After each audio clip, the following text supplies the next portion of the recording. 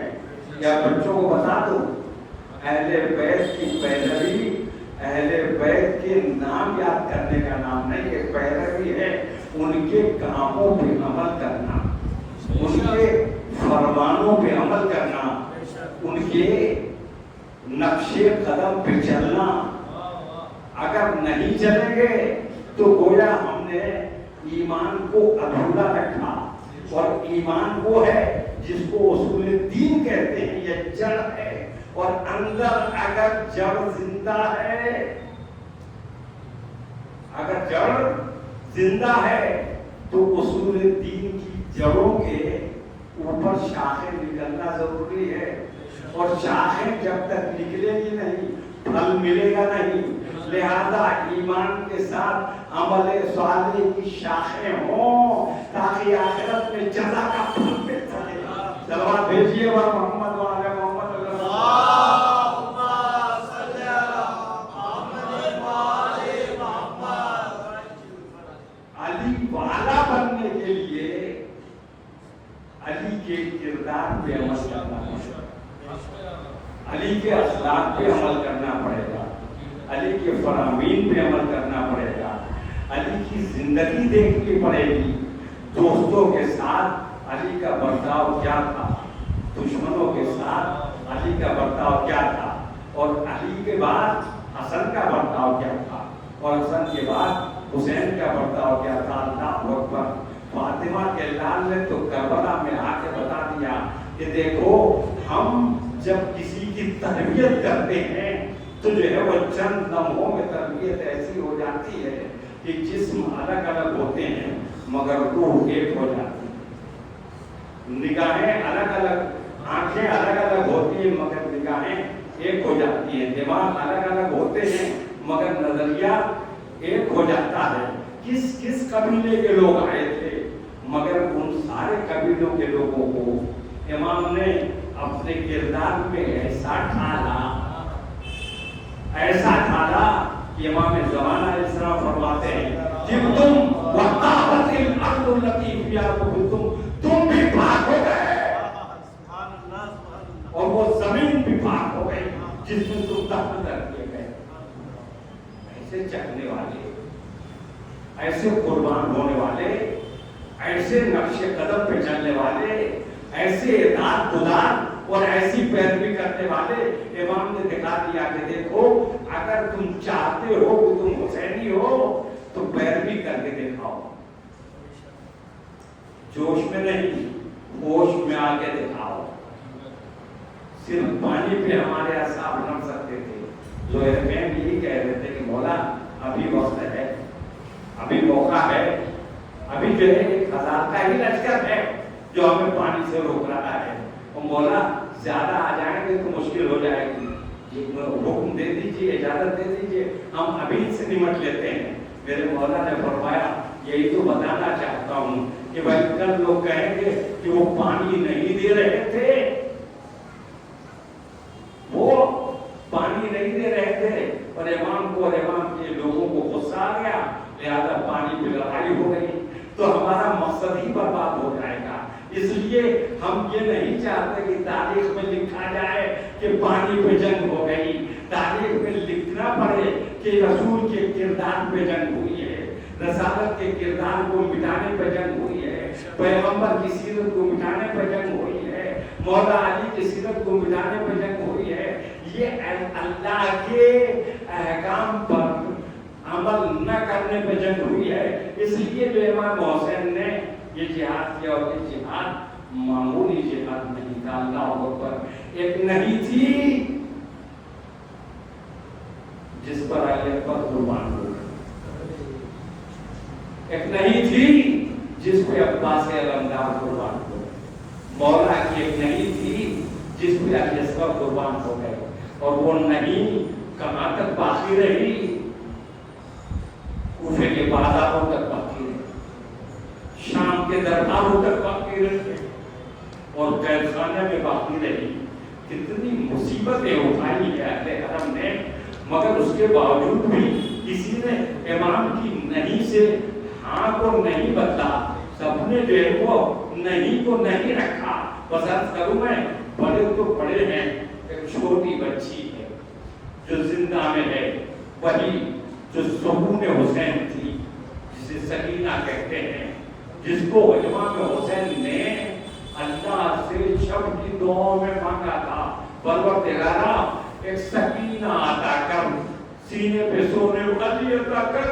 وہ بچی باپ سے چھوٹی ہوئی ہے اور مصیبت میں مصیبت، تماچے کھائی ہوئی، زخمی کان ہوئی، اور اس وقت کی مصیبت کہ انسان ایک عالم یہ ہے کہ جس میں دن کی دھوپ، رات کی اوس، کھانے پانی کا کم سامان، جب شام ہوتی ہے تو پھوپھی سے پوچھتی ہے، پھوپھی اماں ذرا بتا دیں یہ پرندے کہاں جاتے ہیں؟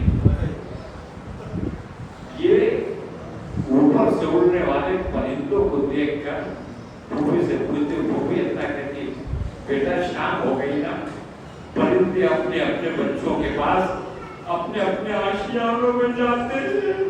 بس یہ کہیں سن کے کہتی تھی پھوپھی اماں میرے باپ کو وہی یاد نہیں آتی. پھوپھی اماں کیا ہم وطن نہیں جائیں گے؟ اس بچی کے حضرت رہ گئی. آخر میں تاریخوں میں لکھا ہے کہ یہ بچی اتنی کمزور ہو گئی تھی، سسکیاں لے لے کے کہتی تھی کہ بھیا اب تو پیاسے رہتے رہتے میری ہڈیاں سوخت ہو گئی ہیں، میرے جسم میں ایک آگ سی لگی رہتی ہے. اے بھیا اگر میں اس دنیا سے چلی جاؤں تو ایسی نم زمین پہ دفن کیجیے گا کہ میری ہڈیوں کو تری ملتی رہے. اللہ اکبر. بچی کا یہ بیان سن سن کے اہل حرم روتے رہتے تھے. میں نہیں یاد کر سکتا اتنا سسکتی تھی یہ بچی کہ سسکیاں زندان سے باہر آتی تھی.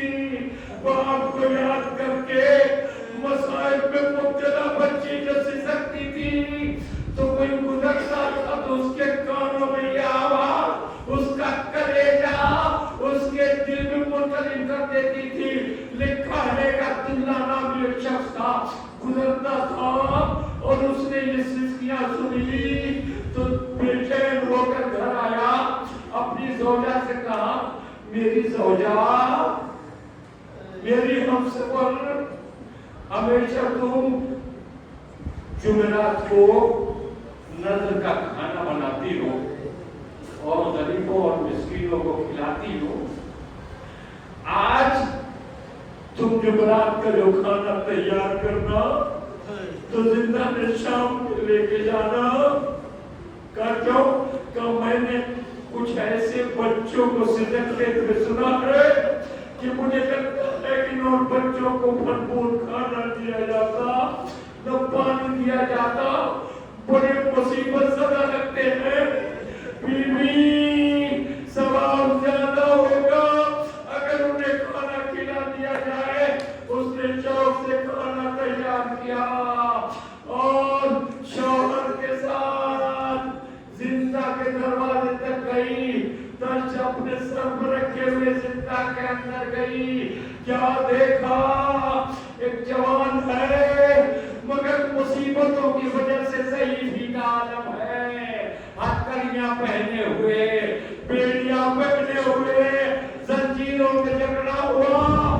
اس کو میں نے سلام کیا، کہا شیخ اس زندہ میں کچھ بچے ہیں کیا؟ اس نے اشارہ کیا. شاید اس سے بولا نہیں آتا. میں آگے بڑھی تو کیا دیکھا؟ کچھ بیویاں ہیں جو اپنے سر زانوں میں دیے ہوئے بیٹھی ہوئی ہیں. ایک بچی ہے جو ایک بیوی کی گود میں بیٹھی ہوئی سسک رہی ہے. میں جب آگے بڑھی میں نے فون لے جا کر رکھا. میں نے کہا بیوی یہ آپ کے لیے میں لے کے آئی ہوں، اسے سیر ہو کے کھا لیجئے. یہ کھانا پانی میں لے کے آئی ہوں تاکہ آپ لوگ سیر و سیراب ہو جائیں. ایک مرتبہ اس بیوی نے جو سر جھکائے ہوئے بیٹھی تھی سر اٹھا کے کہا اے بیوی اسے واپس لے جا بیوی ہم سادات ہیں ہم سبزے کا کھانا نہیں کھاتے اتنا سپنا تھا اس نے کہا بیوی یہ صدقہ نہیں ہے یہ نظر کا کھانا لے کے آئی ہوں کہا بیوی کس کی نظر کہا میں مدینہ میں رہا کرتی تھی میرا باپ رسول اللہ کا صحابی تھا میں اتنا بیمار پڑی کہ ہر طبیب اور ڈاکٹر سے باپ نے کوشش کی علاج کرنے کی مگر میری حالت خراب ہوتی گئی جب باپ کو اندازہ ہو گیا کہ میں اچھی نہیں ہوں گی تو پیغمبر کے پاس گیا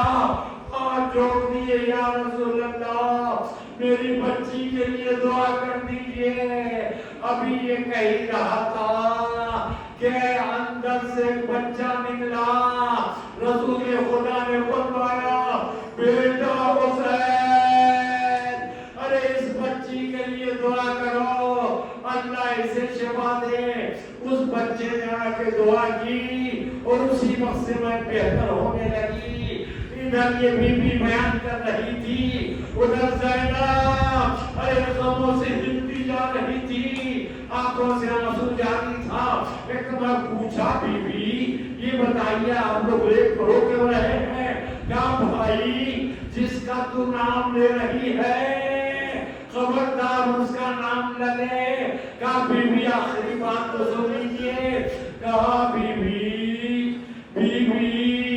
ارے اس کی دعا سے میں اچھی ہو گئی میرے باپ نے مجھے وصیت کی بیٹا جب تک زندہ رکھنا نا رسول کے پیارے نواسے حسین کے لیے نظر مان لینا اور نظر کا کھانا ہمیشہ غریبوں اور مسکینوں کو پہنچانا بیٹی یہ نظر ماننا کہ خدا حسین کو ہر مصیبت سے محفوظ رکھے پروردگارا حسین سلامت رہے حسین کی سلامتی کی نظر لائی ہوں بیوی ارے بیوی آ کر اپنے لگی سکینہ بچانے کھانے لگی آواز دی بیوی آئی تو یہ کھانا نہ سلامتی ہے حسین کی نظر کا لائی ہے اب سلامتی کی نظر نہ دلانا وہ طرف گئی کہا بیوی کیوں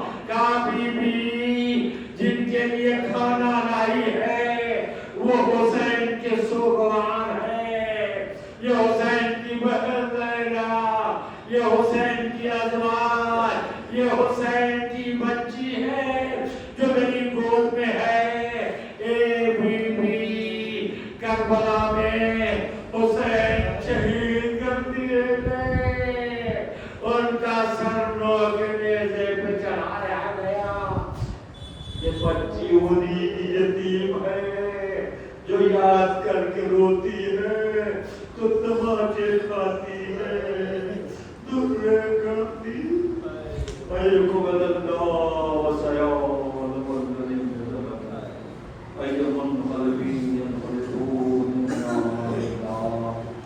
وإنا إليه راجعون رزم رمضائه تسليما لله قال إلها تنقل الله وراءها وقالنا سميعا إلا مؤمنون ناظر بالله بالله بزننا وعمل صالح تو مغلوب تو تو پریشان حالوں کی پریشانی کو تو بیماروں کو بیمار کرنا سب کچھ ہے اور میرا جناب مومن کے اللہ عزت امن کی بات کرنا مطلوبی کی نصرت کرنا ظالموں کو جس کو نہیں کرنا جب تک ہم دنیا کا ہے اٹھانا کرنے کی ہمارے السلام علیکم ہم کو ناصروں میں شروع کرنا ہم بھی غیر رب العالمین اللهم تقبل منا